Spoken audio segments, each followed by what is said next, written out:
love stories so people get lost, get crazy, and disoriented in the name of love. And today, I have my special guest. She is a podcast host like me, and of course, an author too, none other than Miss Chaya Garcia.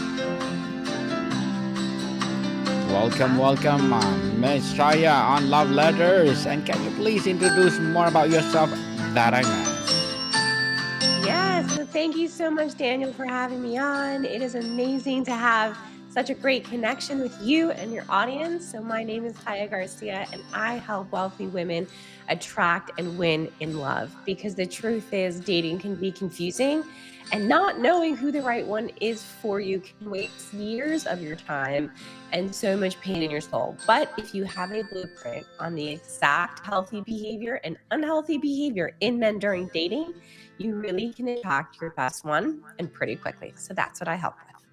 Yes, indeed. And thank you so much for sharing your knowledge and wisdom to the world, Miss Chaya, as a dating and relationship expert. So tell us, how have dating apps fundamentally changed the psychology of dating, from how we present ourselves to our perception of endless choice? Dating apps, I think, are something to be staying away from as a general rule. I think that it's really important not to overwhelm yourself with just people and faces and opportunity without it being grounded in reality. So, dating apps are very like someone playing a video game, it's very based in fantasy. You don't know the person, you don't know how they sound, you don't know how they feel, you don't know their energy, you don't know if they make you feel safe, if they're aggressive, if they're calm, you cannot tell anything. And so it seems like there is so much potential because there's so many faces on the app. But the reality is the same way when you go into a store or you go into a cafe, you're not like attracted to everyone.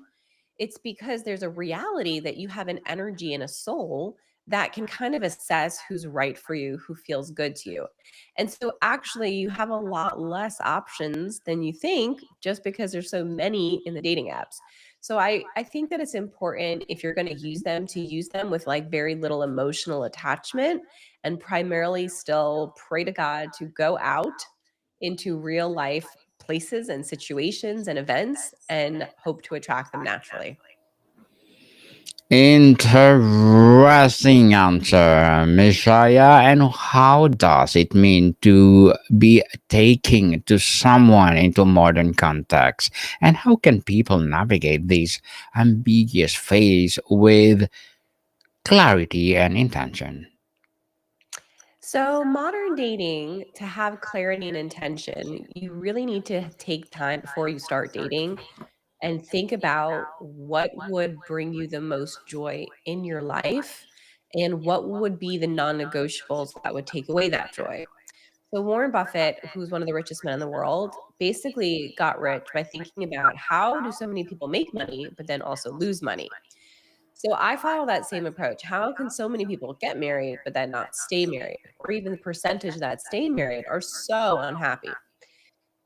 The intention and the clarity comes from getting to know yourself. What are my values? What are my belief systems? What's my culture? What's my faith? What do I want to teach my children? What do I want my partner to teach my children? What do I want my home environment to be like? Stay stable and safe or chaotic and filled with drama?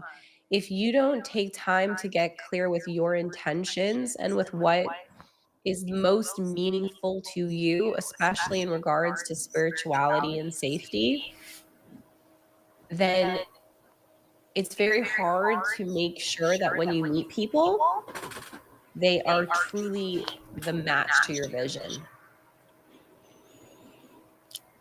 Messiah, with seemingly infinite potential partners at our fingertips, how does this abundance actually make it harder to commit and feel satisfied?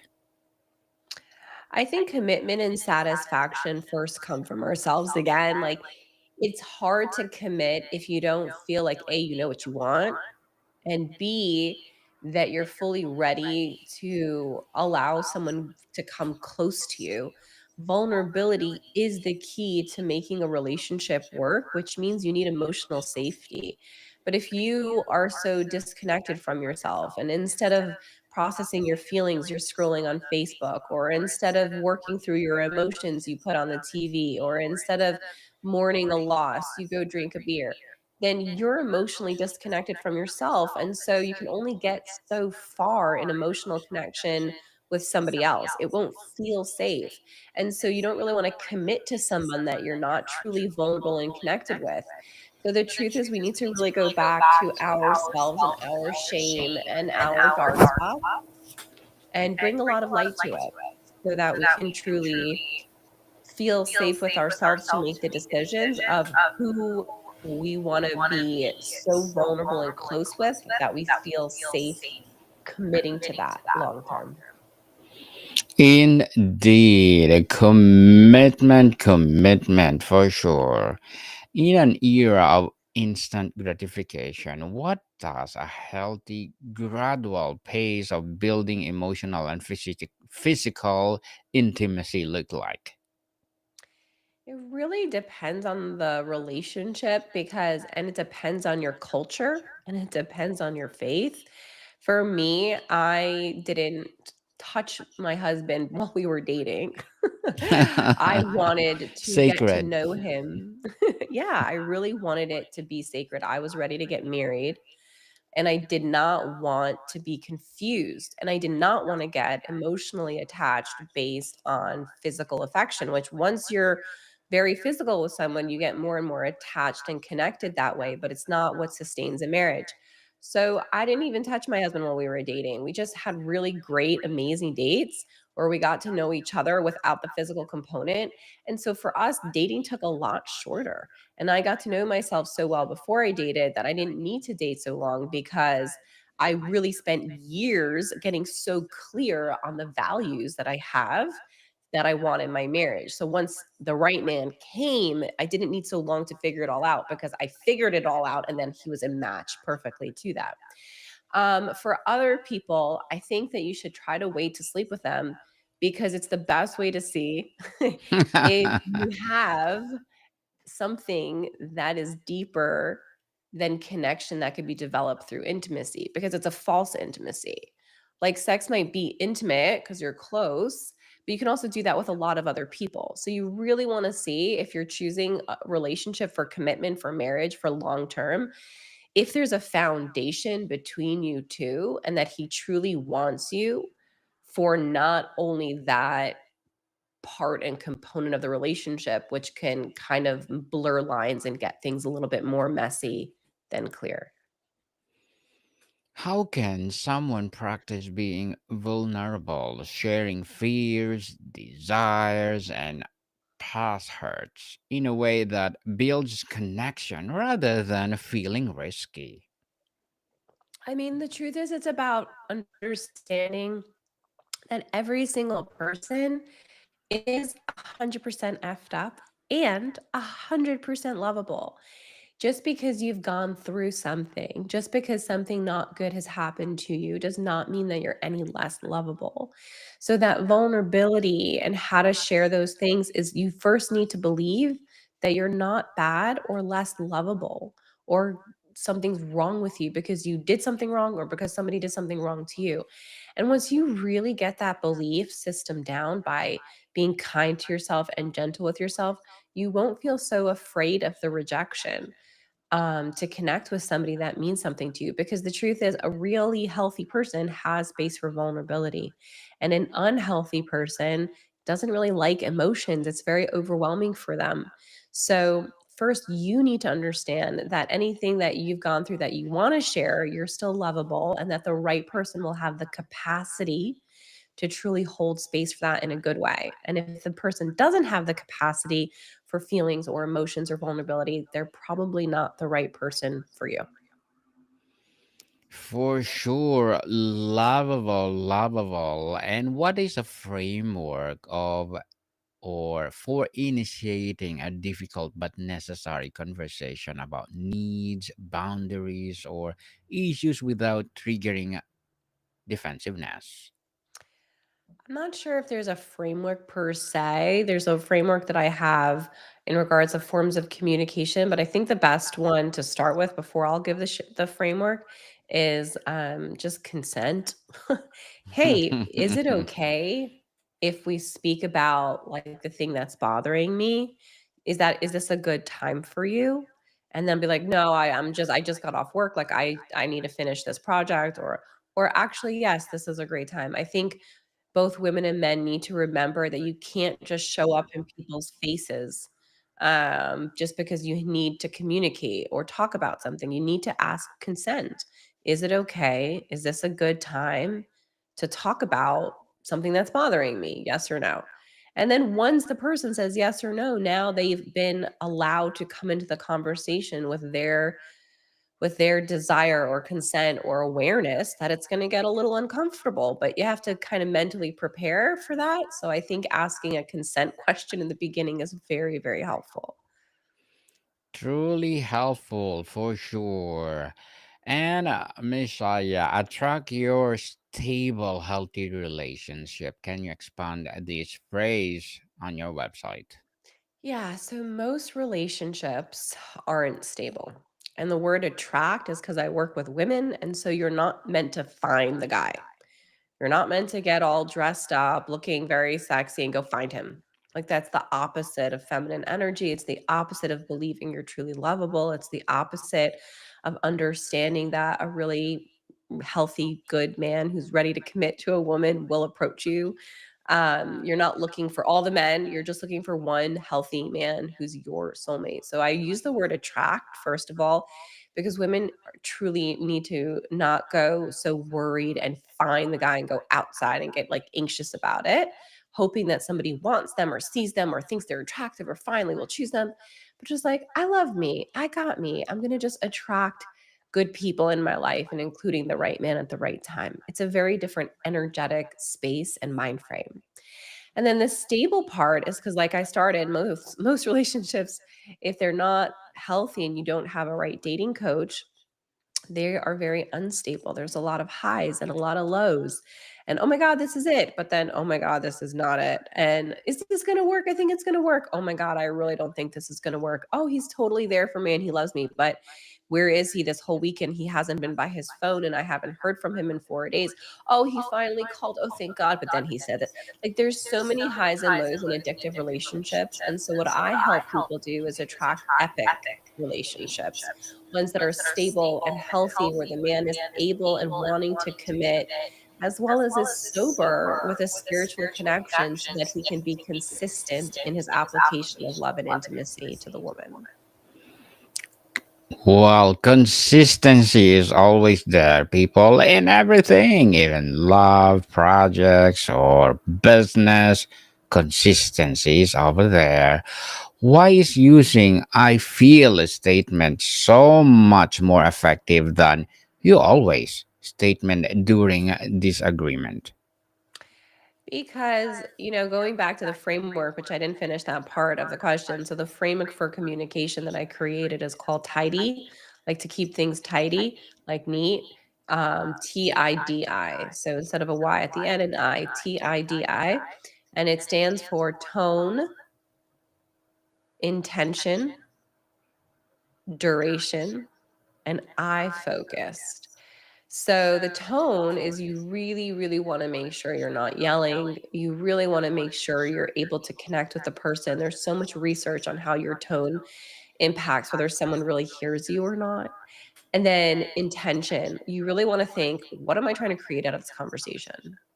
Like, if you're just trying to dump on the person or yell at them or just tell them all your feelings, that's not really an intention. That's just like being very selfish. But if your intention before you have the conversation is to work it out, to hear the other person's side, to come closer at the end of the conversation, you really speak very differently. And then duration, keep it short. Most men and women can get very overwhelmed if it's just too much speaking, too much emotion, not enough two-sided. slow conversation. So keep it short. And then the I focus, like what you started off with your question, not meant to be you did this, you did that, you hurt me. It's I feel violated when you come into the house and not knock or ring the bell. I don't know. I feel violated when you do X, Y, and Z. I'm scared when I don't hear from you for 4 hours when I know you're done work and I'm not sure where you are. And then you allow them to understand you and go into your world instead of just attacking them where they become defensive and shut down. Messiah, beyond knowing the five love languages, what is a practical way to consistently apply this knowledge to make a partner feel truly seen and appreciated? I think you should just try not to be a hurtful person. I think when you're in a relationship, you get a luxury to hurt somebody because they're close to you. And there's a part of you that knows they won't just leave you very quickly because they're in a relationship with you or in a marriage with you. I think it's really important to remember that you don't want to fail in kindness. You don't want to be a failure of love in the sense that you didn't speak lovingly, that you were hurting somebody, that you were critical. Too often, we don't do a love and kindness check for ourselves. Like, how loving and kind were we when when we communicated that, when that person came home, when we needed to work through something. And so it's more just being aware of not wanting to hurt your partner or feeling like you're allowed to hurt them just because they love you or they're close to you. Empowering answer, Messiah. Truly, truly empowering answer. Thank How do we reconcile the idealized fantasy of a perfect partner with the reality of a real flawed human being and when it's time to accept versus walk away? I mean, when it's time to accept versus walk away, I think most of the time you should probably walk away. I don't think we're meant to accept people who are so flawed and who don't follow our vision. I mean, it's a little bit tricky, especially when you have children.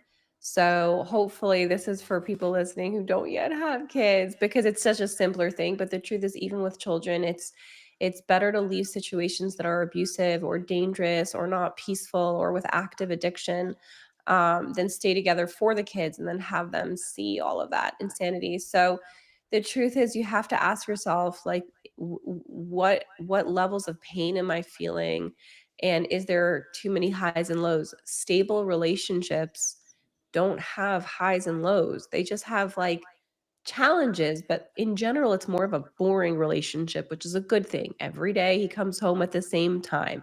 You always know where he is. He calls you at the end of work. You're not confused what where the money is going to come from at the end of rent. You're not confused or worried or unsure if he's going to be sober or if he's going to be drinking.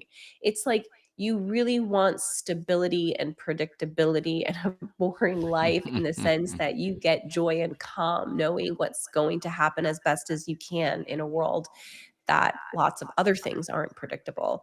So that would be my suggestion. Be honest with yourself. It's okay to leave people, even though it's so painful, if they're not truly aligned with your values and your visions for life. Messiah, as a dating and relationship expert, podcaster, as an author, what are your short term and long term goals? My short term goals are to get clients. If you're a single, wealthy woman who wants to win in love, send me a Yes. DM on Instagram at Epic Love Expert. Short term goals are to really give women programs and information and genuine signs of healthy and unhealthy behavior and how to love yourself, courses and education to empower them with skills that they take into every area of their life to better and transform them. And then long term goals are to be one of the biggest relationship experts, to really give people the empowerment that you are 100% effed up and 100% lovable. A lot of people don't believe that they're 100% lovable because something has happened to them, because they had a addict father or this mother or that person passed away or this trauma. And it's okay. Like everyone's gone through it. You do not need someone who's broken or screwed up or also severely traumatized just because you've gone through certain things. Heal yourself and know that you're 100% lovable, and then attract someone who is stable and consistent and predictable and sober so you can allow your healing to go into another safe and healing space. Good luck to your goals, Miss Shaya, and looking forward for more success. Thank And what you. would be your piece of advice for those people out there who want to have love, love, love in their own life? Definitely book a call with me. You can go to Yes. connect with chaya.com. So connect with chaya.com and book a call. Connect, get the coaching you deserve. This is your time to choose you. And so that's really the best way to learn how to love yourself is having the right person guide you and coach you into all of the different ways that you can apply love and health and consistency in your life, so it's so much more natural to attract someone who will treat you the best because you're already doing that with yourself. Yes, naturally, people. It's about to shine about your love, love, love. And Miss Shaya, before we wrap up our discussion for today, I'm inviting you to please do listen to my other podcast, people. My other podcast, because my abstract essay is already in fifth season, abstract poetry in second season, and my book 101 review in fifth season too. Comedy 101 in second season, and my food 101 in fifth season as well. Geography 101 in fourth season, and my baby podcast, Law 101 and Mental Health 101, Love Letters in third season, and Movie 101 Review and Music 101 in fourth season, and Science 101 and Sex 101 in each first season. Please listen to them wherever you listen your podcast. So, Messiah, tell us, is the purpose of dating to find a lifelong partner, or is it learn about ourselves that what we need through each connection, regardless of the outcome? By default of life, you're going to hopefully learn from your mistakes. A lot of people do not learn from their mistakes, and so they repeat them. Ideally, dating is for marriage. You're not meant to intentionally invest all of your time, energy, money, heart, and soul into someone only for it to be ripped out and abandoned. It makes only logical sense that if we're investing in someone, it's for long term, it's for consistency and growth and to compound and to get more connected. Nobody wants to be abandoned. Nobody wants to be left. Nobody wants to have a death in their life where someone that they invested so much in is all of a sudden gone. So, yes, dating is for the purpose of marriage and commitment.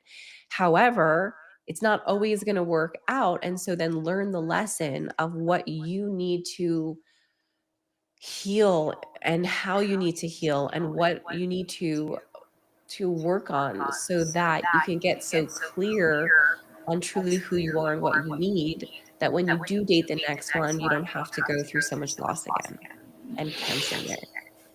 Yes, indeed. And one more. What is the most important lesson you learned from past relationship that changed how you approach love now, Miss Shaya? That I am responsible for my happiness. I definitely used to think that he was responsible for my happiness, that he was a part of making me happy, that he was obligated to do certain things to make me happy. But the truth of the matter is, I am only in control of my mind. My mind is only in control of my emotions. And so I am fully responsible for taking care of my happiness and my joy and my needs and my expectations. And when you really attract a healthy person, they do all of those wonderful things for you. But life is full of flux, and sometimes people are available and sometimes they're not. Sometimes they're feeling better, sometimes they're not. So to be dependent on another person to make you happy is essentially trapping yourself in a prison of disappointment for your whole life. So I learned that I'm responsible for my happiness. If I need something, I have to take myself out. I have to take myself out on a walk. I have to write myself love notes. I'm in my eighth year, very happily married, and I still buy myself my own flowers, take myself on my own walks, and give myself my own love notes because I am the one who's showing up into the relationship, not void of feeling okay so that I can always be needy to him. Miss Chaya Garcia, dating and relationship expert. Thank you so much for sharing your knowledge and wisdom to the world. Can you please invite our listeners to support your advocacy, your podcast, your books, or whatever projects that you're doing right now? Right now, we are running an amazing Epic Love Mastermind. It is a powerful space for successful women to attract everything good in their life: love, health, money, and truly understand how to have a roadmap back to you. So if you've lost yourself in your career or in dating or in life and you want a calm space where you're so clear on who you are and how to attract abundance in your life, in love and in money, book a call with me. Go to www.connectwithchaya.com, connectwithchaya.com, and let's book a call and get you the life you deserve. Thank you Yes, so much, Daniel. no worries at all. Let's support Miss Chaya Garcia because if you support her, for sure, more and more empowering love will come. So, Miss Chaya Garcia, thank you so much for your time. Thank you so much, Daniel. Such a pleasure to be on your podcast. I'm looking forward to speaking to you soon and everyone else. Yes, Modcom people, see you soon.